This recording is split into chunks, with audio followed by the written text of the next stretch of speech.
परमपिता परमेश्वर बहुत कमाल, बहुत अद्भुत। जो भजता है और जिस भाव से भजता है, बस वही भाव महत्वपूर्ण होते हैं।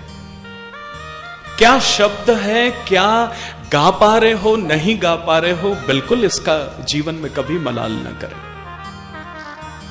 मंदिर जाएं, जहां जाना है वहां जाएं, जिस ईश्वर में विश्वास करते हो उस ईश्वर में विश्वास करें। कितनी अच्छी बात अभी हम कर रहे थे कि एक परिवार कैसे एकजुट होता है, एक परिवार कैसे एक दूसरे से इतना करीब आता है, इतना नजदीक आता है। आपको पता है रावण ने प्रभु श्री राम से मरते वक्त एक बात कही थी। ध्यान से सुने, हम सबके परिवार की बात है।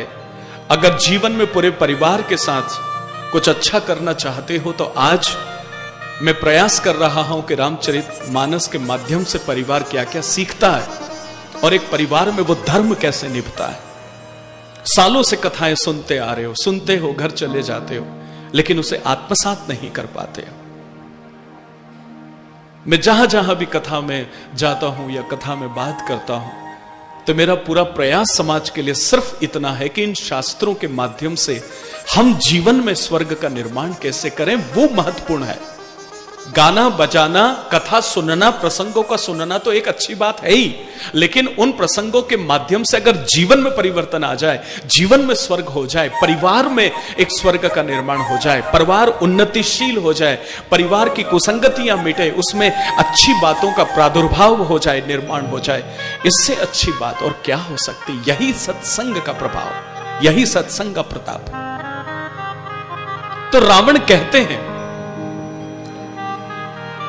जब मैं रावण के अच्छाइयों की बात करता हूं तो मैं रावण को सम्मान देता हूं, यह समाज ने सम्मान देना चाहिए। और जहां जहां रावण ने गलत किया वहां आप तुकारे से बोले तो मैं सहमत हूं आपसे, लेकिन जो अच्छाइयां हैं अगर वो कहीं रावण की परिलक्षित हो तो वहां सम्मान मुझे लगता है कि देना चाहिए। तो रावण कहते हैं कि है प्रभु, है श्री राम, पता है मैं तुमसे क्यों हारा हूं।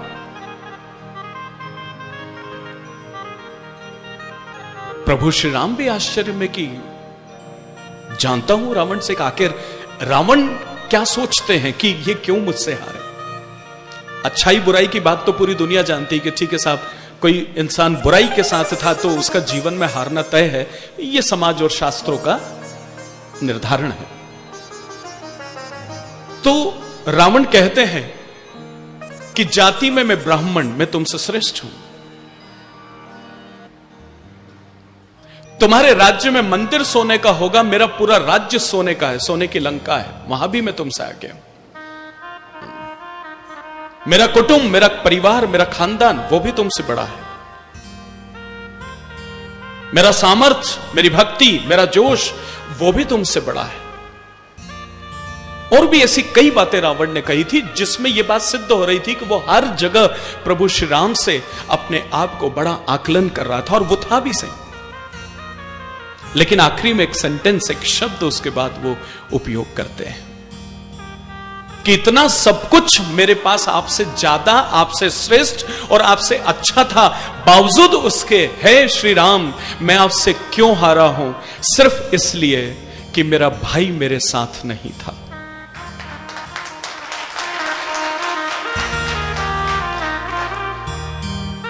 हर कार्य में आप दुनिया से श्रेष्ठ हो जाओ, लेकिन अगर आपका परिवार आपके साथ ना हो, आपके घर वाले आपके साथ ना हो, तो फिर जीवन में विजय हासिल करना, जीवन में सफलता हासिल करना बहुत मुश्किल हो जाता है।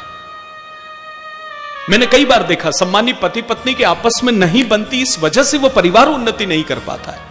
पतिदेव कुछ करना चाहते, पत्नी टांग पकड़ के खींचती, सम्मानी पत्नी कुछ करना चाहती, पतिदेव टांग पकड़ के खींचते हैं, दोनों एक मत नहीं हो पाते हैं। इस वजह से ही उनके जीवन में रोज कलह निर्मित हो जाता है परिवार में, और दोनों सुकून से किसी बड़े पद पर या किसी बड़ी ऊंचाइयों पर नहीं पहुंच पाते हैं। इसलिए मानस ये कहता है, प्रभु श्री राम ने जिस धर्म को निभाया पति पत्नी को, वो ये कहते हैं कि जीवन में एक परिवार के अंदर सारे सदस्य एक साथ रहना चाहिए। कितनी भी मलिनता, कितनी भी कुटिलता, कितनी भी अंदर शब्दों के आघात प्रघात हो जाए, बावजूद इसके परिवार में भाई बंधु, माता पिता, बहू बेटे, सब ने एक परिवार में साथ में रहना चाहिए। वो सब छोटा छोटा त्याग करके पूरे परिवार को ऊपर ले आते हैं। रावण इतनी सारी बातों में श्रेष्ठ होते हुए प्रभु श्री राम से हारा और स्वीकार करता है कि मैं सिर्फ इसलिए हारा है प्रभु श्री राम कि मेरा भाई मेरे साथ नहीं था।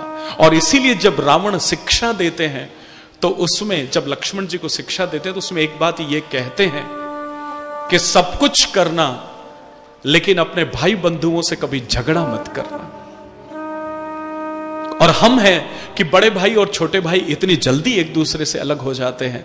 दो भाई, दो परिवार आपस में छोटी छोटी बातों पर इतनी जल्दी झगड़ लेते हैं और एक दूसरे परिवार का विघटन कर लेते हैं, तोड़ लेते हैं और फिर कमजोर हो जाते हैं।